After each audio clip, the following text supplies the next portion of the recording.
Shalom, selamat pagi anak-anak hebat kelas 2.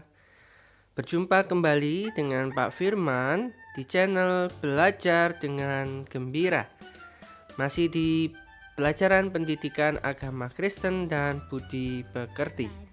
Bagaimana kabar kalian hari ini? Semoga semuanya tetap bersemangat dan bersukacita ya. Nah, hari ini kita akan bersama-sama belajar tentang tema tanggung jawabku di rumah. Nah, sekarang coba anak-anak tuliskan kegiatan anak-anak kalau di rumah apa saja. Coba tuliskan 4 kegiatan yang anak-anak lakukan di rumah. Pak Firman tunggu ya.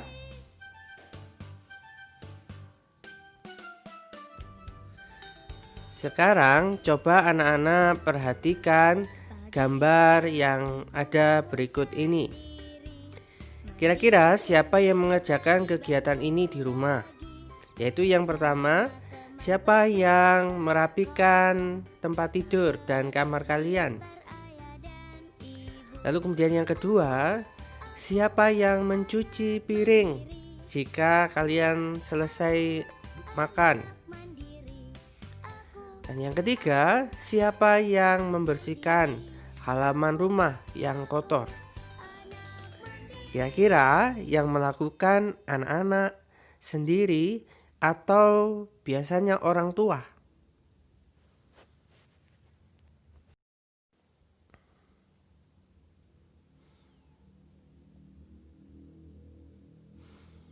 Nah, berbicara soal tanggung jawab dapat diartikan sebagai kesadaran untuk melaksanakan tugas-tugas yang wajib dilakukannya. Kesadaran berarti tanpa disuruh, ya sudah memiliki inisiatif sendiri untuk melakukan tugas-tugas yang wajib dilakukan.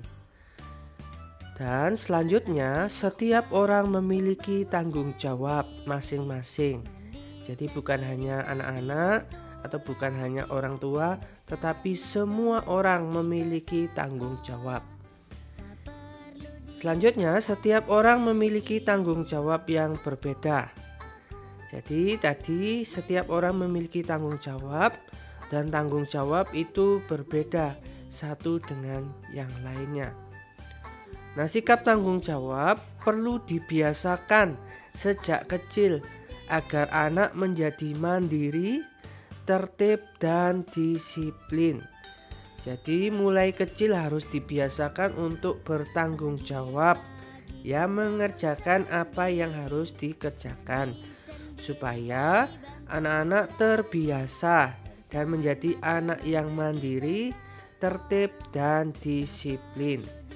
Jadi jangan lupa anak-anak mulai belajar ya mengerjakan apa yang menjadi tanggung jawab anak-anak. Tanggung jawab dapat dibedakan menjadi 2 macam, yaitu yang pertama tanggung jawab pribadi.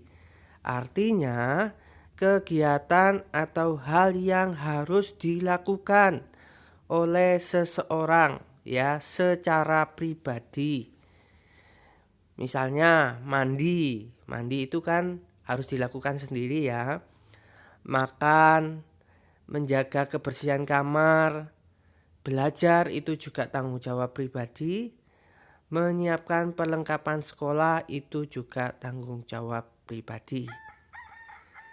Yang kedua yaitu tanggung jawab bersama. Sesuatu hal atau kegiatan yang harus dikerjakan oleh semua anggota keluarga atau oleh semua orang. Contohnya kalau di rumah, menjaga kebersihan rumah, menciptakan kerukunan di rumah, menjaga nama baik keluarga. Semua kegiatan ini adalah tanggung jawab bersama seluruh anggota keluarga. Tidak terkecuali satupun, semua harus ya melakukannya di rumah. Nah, mari kita belajar dari kisah Alkitab bagaimana orang yang bertanggung jawab. Mari kita saksikan ya ceritanya berikut ini. Perumpamaan tentang dua orang anak. Ketika Yesus mengajar di Bait Allah, datanglah imam-imam kepala serta tua-tua bangsa Yahudi yang menanyakan dengan kuasa manakah Yesus melakukan pengajaran dan mukjizat. Dan Yesus menjawab dengan perumpamaan tentang dua orang anak. Seorang mempunyai dua orang anak laki-laki. Ia pergi kepada anak yang sulung dan berkata, "Anakku, pergi dan bekerjalah hari ini di kebun anggur." Jawab anak itu, "Baik, Bapa." Tetapi ia tidak pergi. Lalu orang itu pergi kepada anak yang kedua dan berkata demikian juga. Dan anak itu menjawab, "Aku tidak mau." Tetapi kemudian ia menyesal, lalu pergi ke kebun anggur untuk bekerja. Nah, bagaimana anak-anak? Mari coba kita renungkan bersama. Di antara anak sulung dan anak bungsu, kira-kira siapakah menurut anak-anak yang adalah anak bertanggung jawab? Si sulung, si bungsu,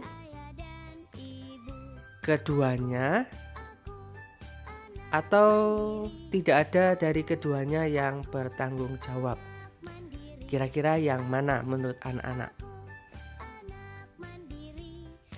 Ya, betul, yang bertanggung jawab adalah si bungsu. Ya, si sulung tadi mengatakan ya, tetapi tidak melakukan. Artinya, si sulung ini menggambarkan orang-orang yang munafik, mengatakan ya tetapi tidak bertanggung jawab. Sementara si bungsu yang tadinya mengatakan tidak, tetapi lalu kemudian menyesal dan mau melakukan apa yang dilakukan oleh bapaknya. Nah, mari kita berkomitmen, mari kita menjadi anak yang taat, disiplin, dan bertanggung jawab dengan melakukan apa yang menjadi kewajiban dan tanggung jawab kita. Mumpung anak-anak masih kecil, belajar melakukan hal-hal sederhana di rumah. Contohnya, kalau anak-anak selesai makan, ya paling tidak piringnya dicuci sendiri. Bangun tidur, kamarnya juga dirapikan sendiri. Lalu kemudian juga membantu orang tua membersihkan halaman, membersihkan rumah. Ya, mari kita menjadi anak yang bertanggung jawab, karena anak yang bertanggung jawab adalah anak yang hebat. Sampai jumpa di video pembelajaran selanjutnya. Tetap semangat, jaga kesehatan, dan Tuhan memberkati kita sekalian. Amin.